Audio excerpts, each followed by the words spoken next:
वंदे मातरम कर्मचारी साथियों।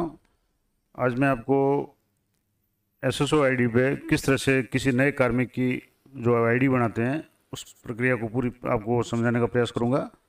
जैसे कि आपको विदित है कि राजस्थान में अभी हाल ही में कई विद्यालयों में थर्ड ग्रेड शिक्षकों की भर्ती हुई है। रीट एग्जाम के बाद में अभी नियुक्ति हुई है और अभी भी ये नियुक्ति की प्रक्रिया चल रही है। कुछ लोगों ने नियुक्त कार्य ग्रहण कर लिया है, कुछ लोग आने वाले 1-2 दिन में कार्य ग्रहण करेंगे।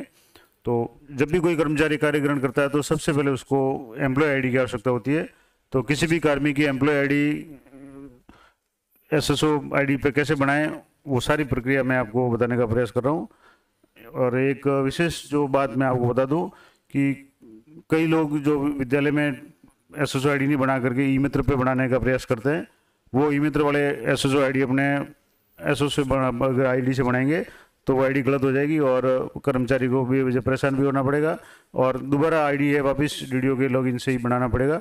तो इस तरह की समस्या नहीं आए, इसलिए आप सभी से मैं आग्रह करूंगा कि जो भी कर्मचारी आपके अधीनस्थ जो भी नियुक्त हुआ है उसको आप अपने जो भी डीडीओ है उनकी एसएसओ आईडी से ही आपको ये सारी प्रक्रिया संपन्न करनी है, नहीं तो बाद में समस्या आएगी। क्योंकि मेरे विद्यालय में केस हो चुका है, पहले किसी बार जाकर के ई मित्र पे जो आईडी बनाई वो आईडी गलत हो गई, उसके बाद दोबारा बनानी पड़ी और 2 आईडी होने के बाद में उनको वापस एक को डिलीट करना या मर्ज करना काफ़ी समस्यापूर्ण काम होता है। तो ये आप विशेष ध्यान रखें। तो सबसे पहले आपको डीडीओ के लॉगिन पे क्लिक करके आपको यहाँ लॉगिन हो जाना है एसएसओ आईडी पे जाकर के, और लॉगिन होने के बाद में मैं आगे की प्रक्रिया आपको बताता हूँ कैसे करना है। जैसे ये एसएसओ पे आप लॉगिन हो जाएंगे, उसके बाद में आपको यहाँ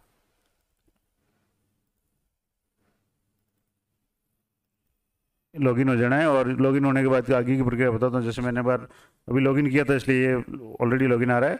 अब यहाँ आपको SIPF के जो 2 पोर्टल दिए हुए हैं, न्यू और ओल्ड, तो आपको यहाँ न्यू पोर्टल पे जाना है और न्यू पोर्टल पे जाने के बाद में आपको जैसे ही ये न्यू पोर्टल खुलेगा state insurance and provident fund new, इस पर आपको क्लिक करना है और इसमें भी आपको जो रोल सेलेक्ट करना है। जैसे शुरुआत में जब आप लॉगिन करेंगे तो एम्प्लॉय रोल ही आएगा, उसके बाद में आपको इसमें यहाँ स्विच रोल में जाकर के यहाँ लेफ्ट साइड में आपको यहाँ पे आपको डीडीओ रोल सेलेक्ट करना है।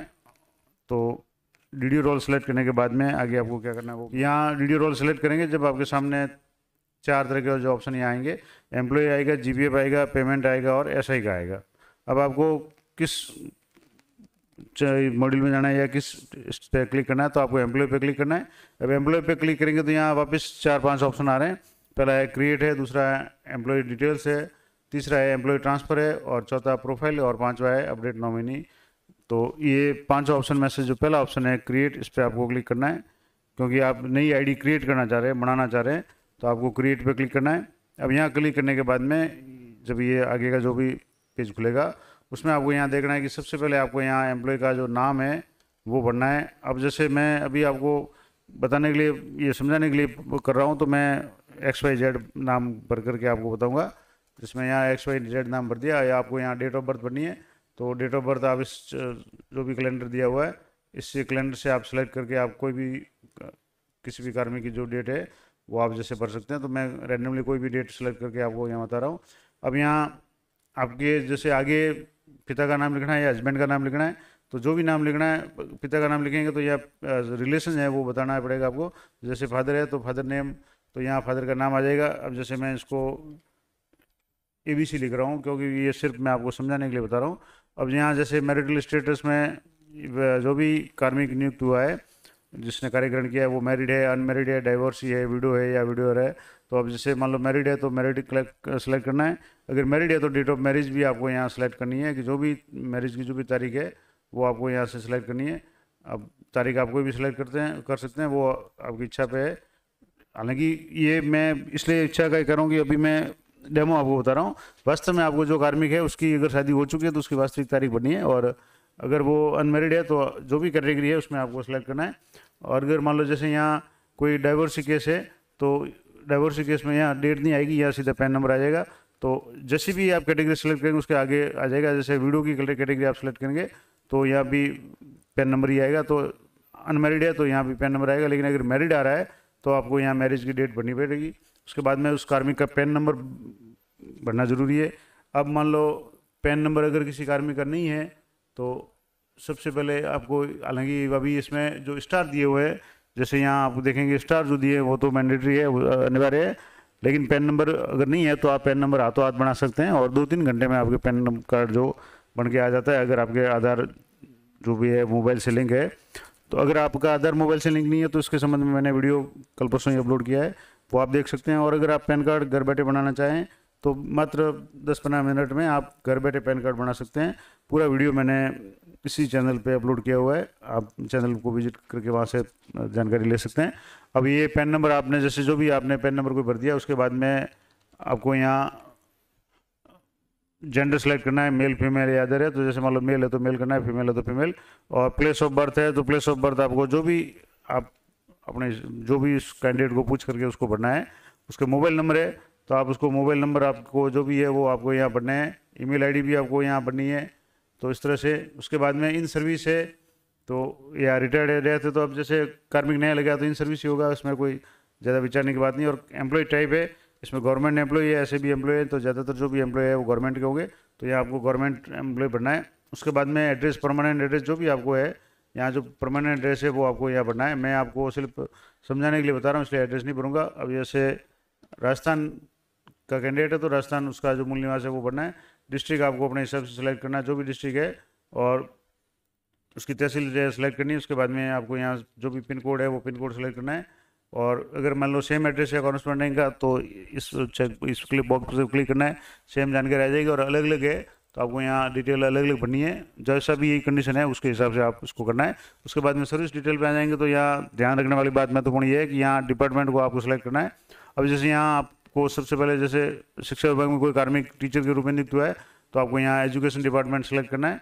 अब एजुकेशन डिपार्टमेंट के बाद में आपको यहाँ जो ऐसा यूनिट है, यानी आपके डिस्ट्रिक्ट जो यूनिट है, ज़्यादातर जिलों में एक ही यूनिट है, तो वो आपको कुछ बड़े जो सिटी है या शहर है उनमें रूरल और अर्बन या ग्रामीण शहरी वो जो है वो है। लेकिन अगर आप छोटे से ज़िले में या तो वहाँ आपको एक ही यूनिट आएगी। उसके बाद में आपको यहाँ आपके जो भी कार्यालय है उस कार्यालय का आपको यहाँ नाम भरना है कि किस कार्यालय में ये व्यक्ति नियुक्त हुआ है। तो यहाँ जैसे ये कार्यालय, अगर ऑफिस का नाम आप भरते ही यहाँ आपके डीडीओ का नाम अपने आप आ जाएगा और डीडीओ जो आईडी है वो आ जाएगी। और उसके बाद में आपको यहाँ एम्प्लॉय स्टेटस में आपको permanent, contract, probation, work charge या टेम्परेरी, तो ज़्यादातर अभी जो भी जैसे प्रोबेशन पे नियुक्त हुआ है कार्मिक तो उसको आपको यहाँ परमानेंट तो भरना नहीं है, इसको आपको प्रोबेशन भरना है।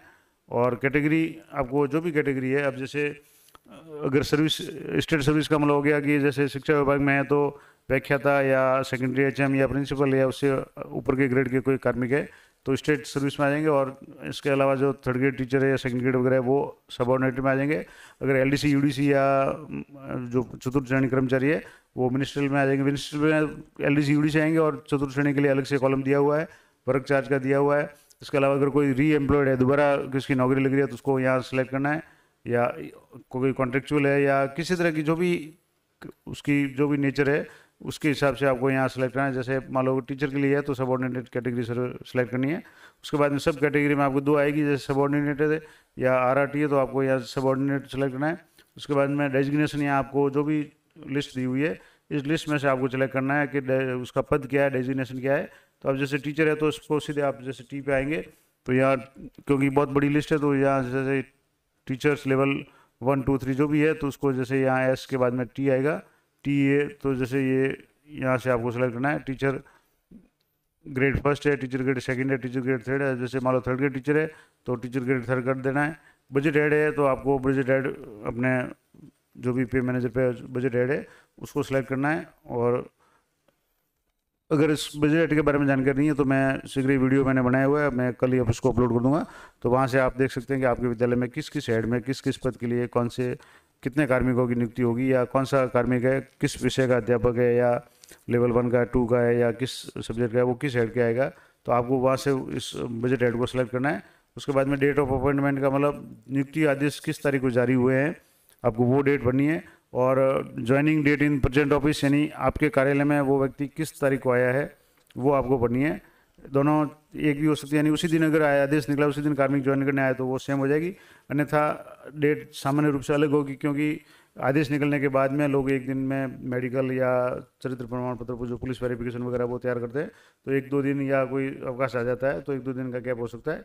तो आपको जो भी डेट है ज्वाइनिंग की, जो आपके कार्यालय में जो भी ज्वाइन किया, जैसे पीओ कार्यालय में करेंगे तो पीओ कार्यालय की है, या अन्य कोई डिपार्टमेंट है तो वहाँ आपकी ज्वाइनिंग जो भी डेट है वो ज्वाइनिंग डेट आपको यहाँ लिखनी है। उसके बाद में बेसिक पे है, तो जैसे एम्प्लॉय की कैटेगरी आपने जो प्रोबेशन सेलेक्ट किए, तो प्रोबेशंस के लिए जो एलपी ग्रेड जो 10, 11, 12 जो भी है उसके अनुसार आपको सेलेक्ट करना है। अब जैसे मान लो शिक्षा विभाग की बात की जाए तो अगर 3rd ग्रेड टीचर है तो लेवल 10 में आएगा, तो उसके 23,700 जो मूल वेतन होगा। अब जैसे मान लो मैं 23,700 बता रहा हूँ, अगर मान लो 2nd ग्रेड की नियुक्ति हुई है तो 26,500 होगी, और अगर लेवल 12 में व्याख्यात है तो 31,100, या जो भी आप पे मैट्रिक्स के हिसाब से बेसिक पे को आपको भरना है। और उसके बाद में ये सारी जानकारी आपको भरने के बाद में यहाँ आपको सबमिट करना है। अब मान लो यहाँ जैसे और कोई स्कीम डिटेल में अगर आपके पास और कोई जानकारी है तो यहाँ जैसे प्लस का निशान है, इसको आपको क्लिक करना है।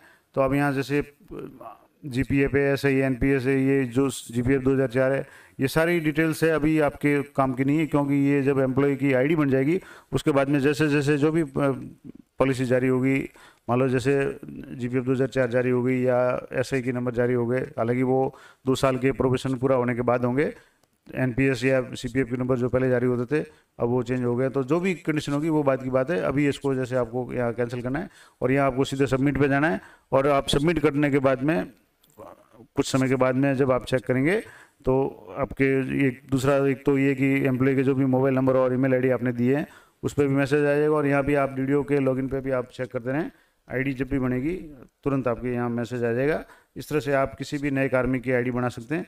अब मैं कुछ विशेष बातें जो ध्यान रखने योग्य है वो आपको बता दूं कि एक तो कार्मिक का जो नाम है वो आपको रिकॉर्ड से देख करके यहाँ भरना है, क्योंकि कई बार एसएसओ आईडी में जब नाम में फ़र्क आ जाता है या रिकॉर्ड में फ़र्क आता है तो उसको चेंज करने के बाद में कई तरह की समस्या आती है, उसको चेंज करने का प्रोसेस फिर नया करना पड़ता है। तो कोशिश करें कि कोई गलती नहीं हो, दोबारा उसमें एडिशन की या मतलब एडिट करने की कोई नौबत नहीं आए। तो डेट ऑफ बर्थ सही पढ़नी है, फादर का नाम खास करके स्पेलिंग वगैरह वो सही पढ़नी है, मोबाइल नंबर ईमेल आईडी सही पढ़नी है ताकि आपको समय पर सूचना मिल सके। तो इस तरह से आपको ये पूरी जानकारी मैंने बता दी कि किस तरह से आपको किसी भी कार्मिक की है जो नया कार्मिक जो नियुक्त हुआ है उसकी पहली बार एसएसओ आईडी पे जो आईडी बनती है आरजे, और उसके बाद में जैसे आरजे राजस्थान का कॉलम है, उसके बाद में आरजे एल है, जे डी है, जे जो है, जो भी है, जिस जिले का जो भी कार्मिक होगा उसका जो फर्स्ट 2 कैपिटल लेटर आ जाएंगे, उसके बाद में उसका नियुक्ति साल आ जाएगा। जैसे अभी जो बनेगी तो आरजे और उसके बाद में जे एल या जे जो भी होगा, उसके बाद में 2022 आ जाएगा, उसके बाद में उस जिले के कोड आ जाएंगे, और उसके बाद में एम्प्लॉय के 5 अंकों की इस तरह से पूरी जो भी एसएसओ आईडी है वो बन के आपको प्राप्त हो जाएगी। तो ये थी विशेष जानकारी नवनियुक्त जो भी कार्मिक है उनके लिए। आशा करता हूँ ये वीडियो आपके लिए उपयोगी रहेगा। और मैंने इस संबंध में जैसे मैंने आपको बताया कि पैन कार्ड से संबंधित, या अगर आप घर बैठे इनकम टैक्स भरना चाहते हो उससे संबंधित, या किस किस को व्यक्ति को कौन सा इनकम टैक्स भरना चाहिए, कौन सा फॉर्म चाहिए, ये सारी जानकारी मैंने अलग अलग वीडियो के रूप में इस चैनल पे उपलब्ध करवाई हुई है। आप चैनल की प्लेलिस्ट में जाकर भी देख सकते हैं, और चैनल को विजिट करें, वीडियो को लाइक शेयर और चैनल को सब्सक्राइब कर लें ताकि आपको जब भी कोई नया वीडियो अपलोड हो तुरंत नोटिफिकेशन मिल जाए। तो मिलते हैं नेक्स्ट वीडियो में, तब तक जय हिंद, जय भारत।